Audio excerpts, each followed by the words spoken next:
आज के इस वीडियो के अंतर्गत देखिए क्लास 9th के सभी छात्र, आज मैं आप सभी को वार्षिक परीक्षा के लिए यहाँ पर आज विषय समाज विज्ञान का सेट सी बताने जा रही हूँ। आप सभी इस पेपर को अच्छे से कंप्लीट करें। इस पेपर में आपको ऐसे प्रश्न देखने को मिलेंगे जो आपको वार्षिक परीक्षा में अच्छे अंक प्राप्त करवाने में आपकी मदद करेंगे। चलिए तो वीडियो को हम शुरू करते हैं। तो देखिए पहला प्रश्न है कि निम्नलिखित में से कौन सी लवणीय जल वाली झील है। इसका आंसर रहेगा आपका संभार। दूसरा है कि अरब सागर में गिरने वाली नदी है, तो कौन सी नदी है अरब सागर में गिरने वाली? नर्मदा। तीसरा है रूस की क्रांति कब हुई थी, तो रूस की क्रांति 1917 में। चौथा है रूस में सामूहिकरण कार्यक्रम को प्रारंभ किया, कब प्रारंभ किया? स्टालिन में। कहाँ पर? स्टालिन में। 2015 तक किस देश में औरतों को वोट डालने का अधिकार नहीं था? इसका आंसर रहेगा सऊदी अरब में औरतों को वोट डालने का अधिकार नहीं था, यानी कि वहाँ पर औरतें वोट नहीं डालती थी, वहाँ पर छूट नहीं थी वोट डालने की औरतों को, केवल वहाँ पर आदमी क्या वोट डालते थे। छठा है छिपी हुई, यानी कि छिपी हुई को हम बोलेंगे आदर्श। बेरोजगारी कहाँ पाई जाती है? तो कृषि क्षेत्र में पाई जाती है। ठीक है, तो चलिए स्क्रीनशॉट ले लीजिए यदि आपने स्क्रीनशॉट नहीं लिया हो तो। इसके बाद में रिक्त स्थानों की पूर्ति कीजिए। पहला है कि भारत विश्व का डेटाबेस बड़ा देश है, कौन सा? 7वां। दूसरा है भारत की वर्षा का वार्षिक औसत डेटाबेस है कितना? 105 सेंटीमीटर। एक आदर्श लोकतंत्र में निर्णय होने की प्रक्रिया डेटाबेस होनी चाहिए, कैसी? लोकतांत्रिक।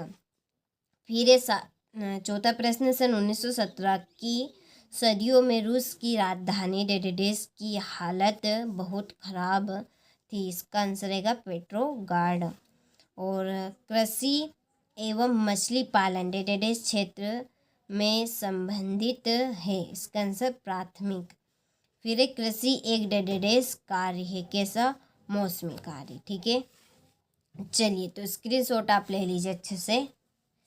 इसके बाद में हमारा अगला प्रश्न है सही जोड़ी मिलाइए। पहली जोड़ी है गुप्तचर पुलिस, इसकी आपकी जोड़ी रहेगी चेका। दूसरे प्रधानमंत्री ग्रामीण योजना, इसकी जोड़ी 2000।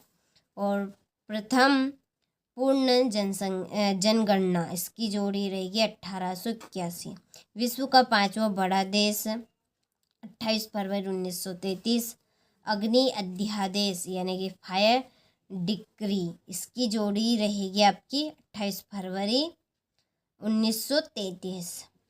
ठीक है, विश्व का 5वां बड़ा देश की जोड़ी आपकी ये है ब्राज़ील। मैंने यहाँ पे गलत बता दी थी आपको भी। ठीक है, नंबर डाले हैं वैसे तो। अधिक उपज वाले बीज की जोड़ी रहेगी आपकी HYV। चलिए तो स्क्रीनशॉट आप ले लीजिए यहाँ से। इसके बाद में है कि भारत की सबसे लंबी नदी है, कौन सी? गंगा।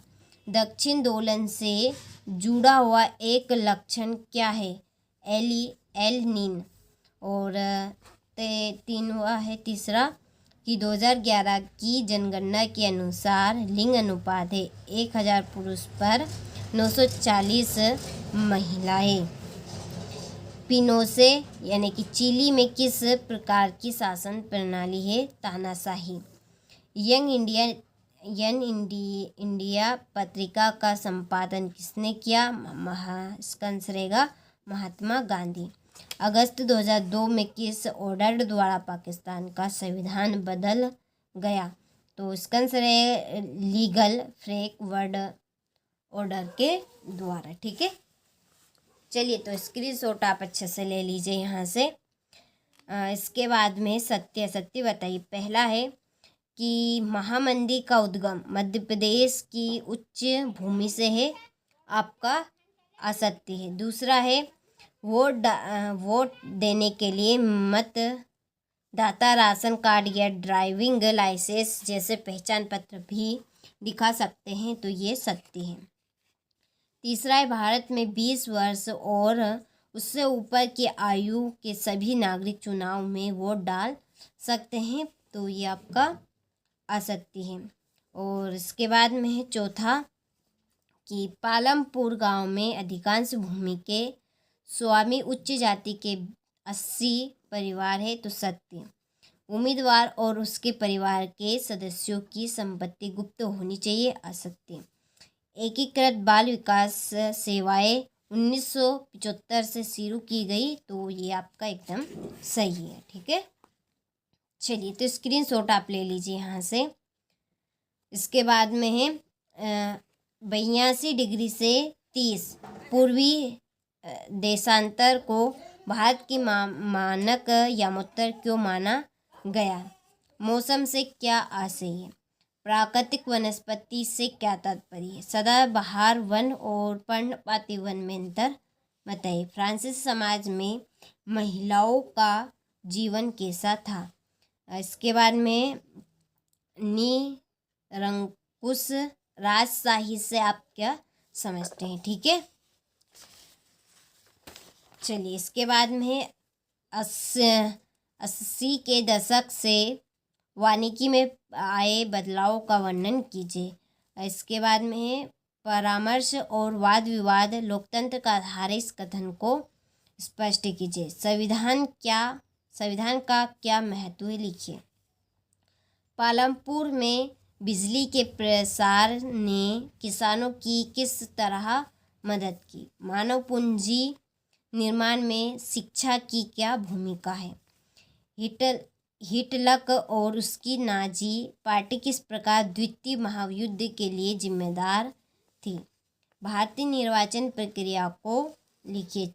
जब चारागाह सूखे जाते हैं तो चरवाहों के जीवन पर क्या प्रभाव पड़ता है? भारत के राष्ट्रपति की कार्यपालिका शक्तियाँ लिखिए। ठीक है, यहाँ से चलिए ये आपके टोटल 23 प्रश्न हो चुके हैं। ठीक है, तो मैंने आपको यहाँ पर एक एक प्रश्न पढ़ के बताया है। कोई भी प्रकार का आपको डाउट हो तो आप कमेंट करके बता सकते हैं।